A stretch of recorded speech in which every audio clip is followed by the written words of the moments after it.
ibu-ibu jamaah Majelis Al-Iman yang dirahmati Allah, mari sama-sama kita sisihkan waktu untuk mengikuti kajian ilmu yang insya Allah pagi hari ini akan disampaikan saudara kita yaitu Mas Ridho.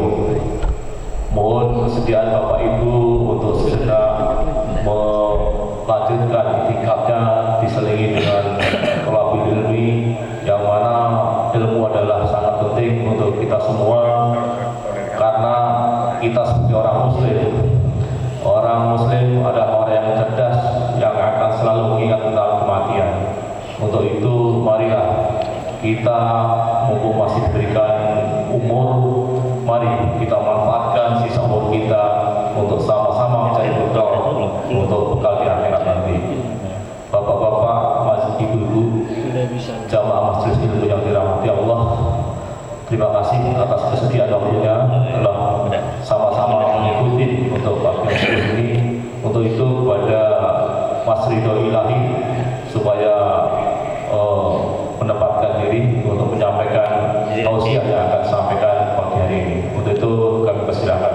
Assalamualaikum warahmatullahi wabarakatuh. Waalaikumsalam.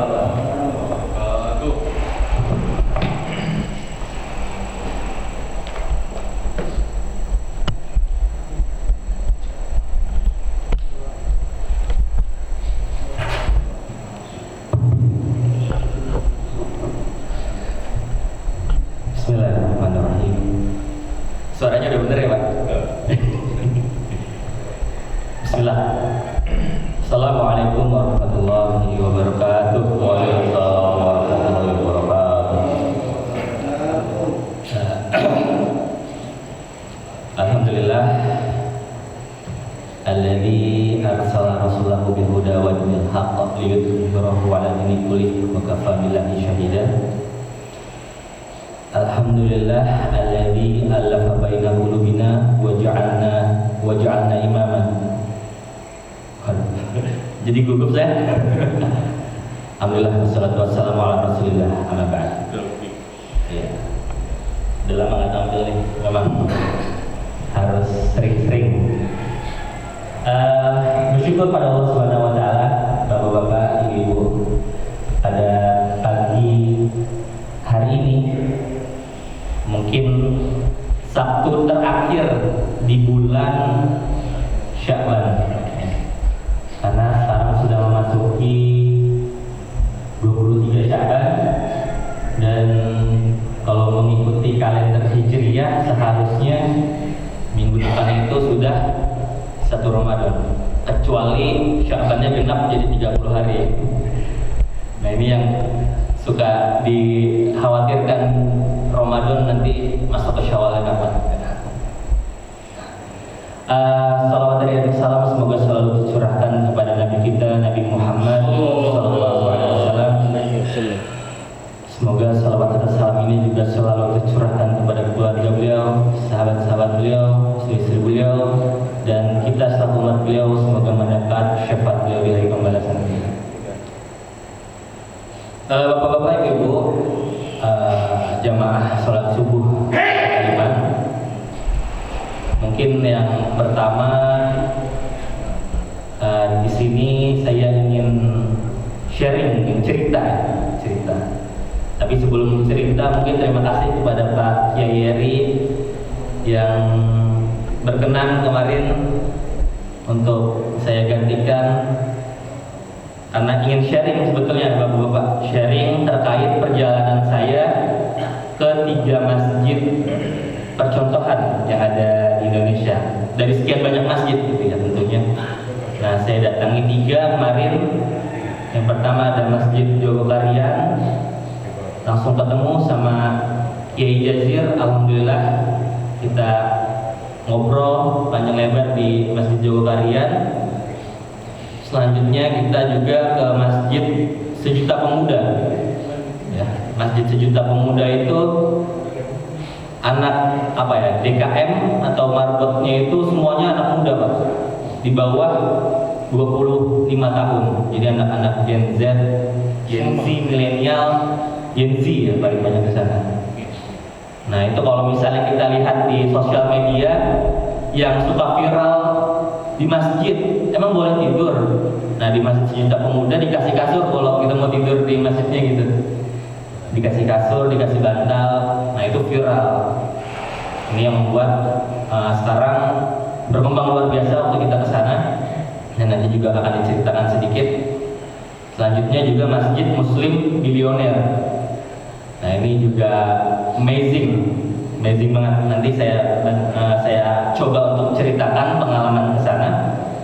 Cuman nggak banyak mungkin ya yang saya ceritakan. Saya cerita 3 poin saja. Cuman agak bercabang 3 poin. Ya jadi mohon kesediaan bapak-bapak, kita sama-sama belajar.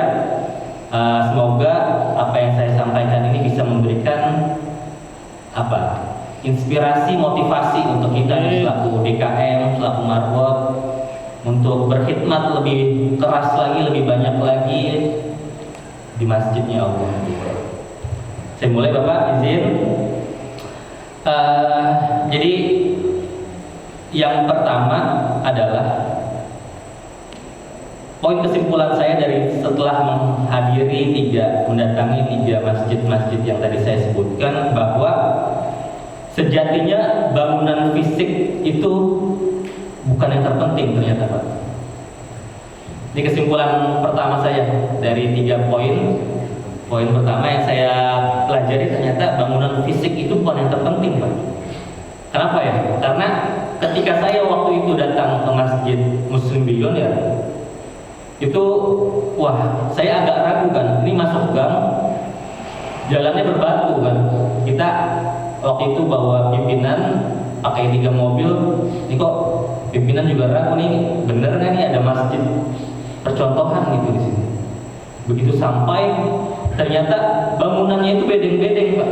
Bedeng-bedeng itu kalau misalnya kita lihat proyek, kan ada tempat tinggal khusus untuk si pembangunnya, si tukang-tukangnya itu, yang atapnya pakai spandek, terus dindingnya pakai kayak semacam GRC atau triplek atau gypsum gitu kan.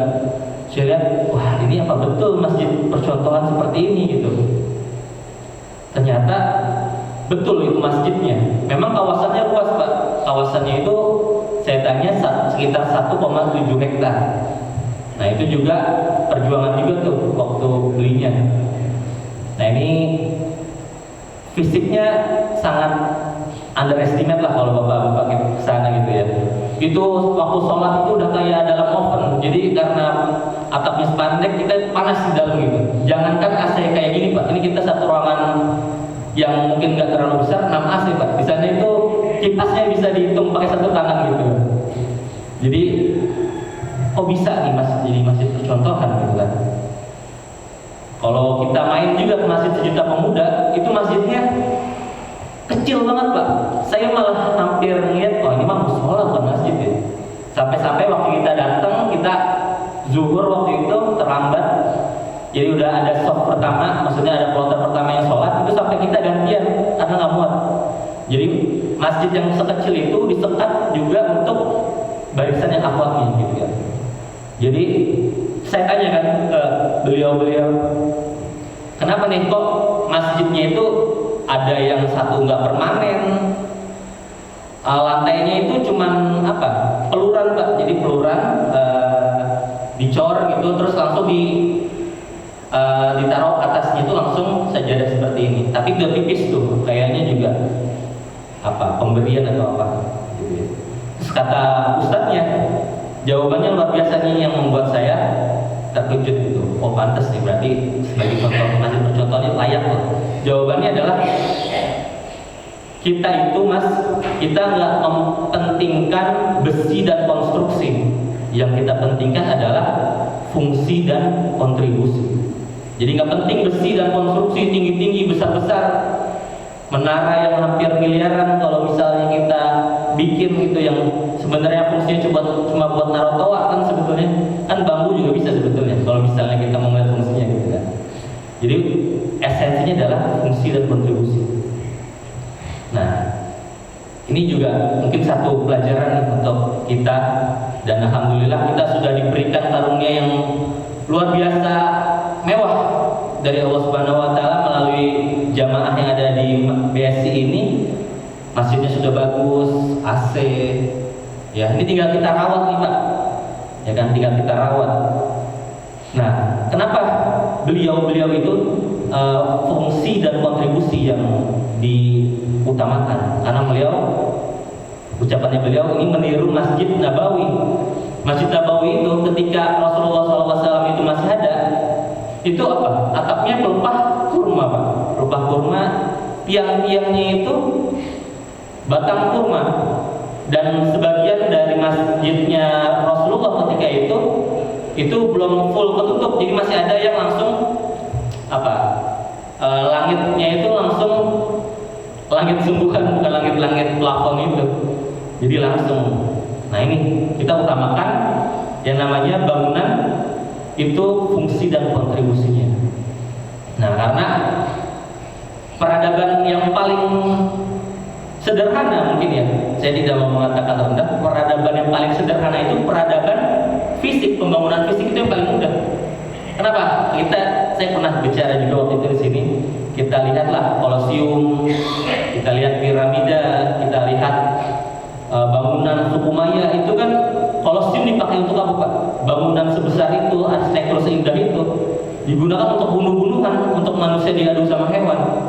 Nah, ini yang kita tidak inginkan. Kita tidak mau fokus kepada fisik, kita fokus kepada fungsi dan kontribusinya. Dan peradaban tertinggi itu adalah mengembangkan manusia itu melalui fungsi dan kontribusi tadi. Ya, makanya sekarang kita khawatir anak-anak SMP, SMA kualitasnya ya, ada yang ditanya perkalian nggak tahu, ada yang ditanya rukun iman nggak tahu. Itu kan sesuatu yang paling sederhana, ini sudah hilang. Nah, ini fungsi masjid, kontribusi masjid sedang dinantikan. Apakah 2045 itu Indonesia emas atau Indonesia cemas nih, Bapak-bapak?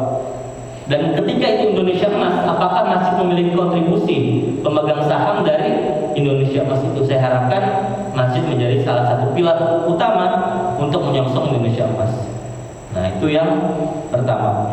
Jadi masjid itu bangunan bukan yang terpenting, tapi fungsi dan kontribusinya yang paling penting. Selanjutnya, Pak, poin kedua dari 3 poin yang insya Allah saya sampaikan. Ini cuma yang poin kedua ini agak bercabang. Jadi masjid itu, ini jadi ujungnya itu masjid sejuta pemuda dan masjid muslim bilioner itu induknya satu, Pak. Jadi ada di Pontianak namanya Kiai Lukmanul Hakim. Nah, itu salah satu inspirasi dari 2 masjid ini. Beliau mengatakan masjid ini itu ada 4 tahapan. Ini poin kedua ya, Bapak izin. Yang pertama itu Baitullah, tempat rumahnya Allah itu. Di sini adalah untuk tempat orang-orang menegakkan sholat, tilawah. Ini Baitullah level pertama. Orang itu nyaman. Alhamdulillah kita sudah nyaman, Pak, untuk sholat. Ya, untuk tilawah di sini disediakan Al-Quran sampai bertumpuk-tumpuk. Kita lihat di belakang. Semoga ini para pewakafnya dapat aliran pahala dari yang diwakafkan. Jadi yang pertama itu adalah Baitullah. Alhamdulillah kita sudah mencapai itu. Menurut saya kita sudah mencapai dan luar biasa dengan segala fasilitas dan kenyamanan yang ada. Nah, level selanjutnya ketika masuk ke Baitullah itu Baitul Mal. Jadi selain hanya untuk tempat sholat dan tilawah itu misalnya, nah itu Baitul Mal itu mengurusi ziswaf, zakat, infak, sedekah dan wakaf. Sebagaimana di zamannya Nabi SAW itu kan ada Baitul Mal kan, yang mengelola zakat, infak, sedekah dan wakafnya para sahabat. Jadi di zamannya Nabi itu banyak sahabat yang berlomba-lomba mewakafkan bisnisnya. Jadi bukan barang diwakafkan, tapi sumber mata pencahariannya diwakafkan masjid ke Baitul Mal untuk dikelola, untuk digunakan semaksimal mungkin kepada umat. Nah, ini menurut saya level Baitul Mal ini juga secara ya normatif sih sudah kita jalankan. Kita sudah ada basis misalnya, tinggal kita optimalkan saja. Alhamdulillah kemarin juga ya Pak Kiai dapat tawaran untuk mengelola sebidang tanah yang luasnya juga lumayan. Itu kan sesuatu yang tinggal kita kelola untuk semaksimal mungkin kebermanfaatan umat. Nah ini makanya sesuatu yang harus kita maksimalkan. Kita sudah ada di poin ini di Baitul Mal, tapi menurut saya masih bisa kita optimalkan lagi. Pengumpulan kita masih terseok-seok dari ZIS tadi. Bahkan nanti juga kita singgung sedikit mengenai kas masjid. Alhamdulillah terus mengalami penurunan, dan itu baik untuk sebuah masjid itu, penurunan kas itu. Jadi Baitul Mal sudah kita capai alhamdulillah. Kalau misalnya kita udah sampai sini, level selanjutnya adalah Baitul Muamalah. Ini tempat untuk bermuamalah buat kegiatan. Nah, jadi pilar yang ketiga ini adalah untuk menghidupi masjid dari sisi usaha, badan usaha milik masjid yang tadi disampaikan. Ini di Jawa Korea dijalankan di 2 masjid tadi, iya tentu ya, karena tadi ini masuk pilar yang ketiga. Setelah mereka mengurusi tempat ibadah, mereka mengurusi ziswaf. Nah yang selanjutnya adalah yang harus digerakkan adalah Baitul Muamalah, tempat untuk bermuamalah. Nah ini mencari, kata Ustadz Beben, CEO dari Masjid Muslim Billionaire, mencari keuntungan sebesar-besarnya. Jadi usahanya memang bisnis, pure bisnis untuk kepentingan jamaah masjid. Nah di Baitul Muamalah ini kemarin saya ke Masjid Muslim Billionaire, di sana ada glamping. Jadi untuk menginap, ini cerita saja, mungkin kalau di kita tidak cocok nih karena kondisinya ya sudah di perkotaan pemukiman gitu ya. Kalau di sana kan puncak tuh di Bogor. Jadi cocok untuk area wisata. Ada glamping, itu omsetnya sendiri per bulan sudah ratusan juta untuk menghidupi masjid. Selanjutnya juga ada peternakan, pertanian, perkebunan. Nah ini semuanya digunakan untuk dikembalikan ke jamaah. Jadi ketika jamaah sholat itu ke sana, itu keluarnya dikasih kupon satu-satu. Nah ini kupon yang dikumpulkan. Kalau satu hari 5 waktu dia sholat di masjid dapat 5 kupon. Nanti di akhir pekan itu biasanya sekitar 300 sampai 500 orang antri itu. Ini cerita dari beliau. Antri untuk menukarkan kupon dari hasil sholat 5 waktunya di masjid. Dengan apa? Dengan sayur mayur, dengan ikan, dengan lauk pauk yang didapat dari Baitul Muamalah tadi. Jadi Baitul Muamalahnya itu difungsikan untuk disalurkan lagi kepada jamaah. Jadi makanya masjid itu girohnya itu, semangatnya itu luar biasa gitu. Orang berlomba-lomba ke masjid. Padahal itu kawasan yang tadi ya mungkin terpencil, tapi saya waktu sholat sana luar biasa penuh gitu kan. Ini ada apa nih? Tempatnya panas. Ternyata itu masjid memberikan insentif dari Baitul Muamalahnya tadi. Nah ini yang mungkin sedang mau kita masuki langkahnya, ya kan? Kita sedang merencanakan, mungkin sudah berjalan muamalah kita, pulsa misalnya, walaupun kita harus digalakkan lagi. Selanjutnya juga kita mungkin mau masuk ke dalam misalnya koperasi, tentu basisnya adalah syariah. Selanjutnya setelah Baitul Muamalah Pak, jadi yang pertama Baitullah, yang kedua Baitul Mal, yang ketiga Baitul Muamalah, dan yang terakhir yang paling expert adalah Baitul Quran. Jadi tempat untuk mengkader bibit-bibit unggul gitu. Jadi ketika Indonesia ini anak-anak mudanya cemas, kita merasa cemas. 10 kali 3 berapa? Nggak tahu, diem. 4 kali 8 berapa? Nggak tahu, diem. Pada level SMA, bahkan istri saya waktu itu ngobrol kita, itu sampai belum ada yang belum bisa baca Pak SMA Pak. Ditanya kok bisa lulus, karena kan ujian nasional nggak ada Pak dihapuskan. Nah ini hasil dari ya seperti itu. Selama Iya itu. Jadi ini adalah suatu yang mencemaskan. Maka kita tidak boleh menyalahkan pemerintah sepenuhnya. Karena salah satu unsur dalam negara itu ada masjid. Dan masjid memang seharusnya didorong untuk Baitul Quran, untuk mengkader dengan nilai-nilai Al-Quran. Nah ini mungkin yang belum kita laksanakan. Dan kedepannya kalau kita mendapatkan percayaan lebih, mungkin kita bisa bentuk ini Baitul Quran. Mungkin kita sudah ya melalui TPQ, tapi ini kan baru di level yang sangat muda gitu kan, di level anak-anak. Di Prisma juga kita ada, cuma mungkin pembinaannya bisa kita tingkatkan lagi. Nanti kita bisa bikin yang lebih expert Pak, Baitul Quran ini, supaya nanti di depannya ketika kita meninggalkan tempat ini, pemimpin itu keberhasilannya adalah ketika dia meninggalkan tempat yang dipimpinnya, itu maka tempat yang dipimpinnya itu lebih bagus, lebih baik, lebih maju, lebih berkembang. Itu keberhasilan pemimpin sebetulnya. Karena apa? Karena dia berhasil mencetak, dia berhasil mengkader, dia berhasil mendidik orang-orang di bawahnya supaya ketika memimpin dia mampu dan lebih mampu untuk memimpin. Nah itu keberhasilan pemimpin yang sejatinya. Kalau di Masjid Muslim Bilioner itu baik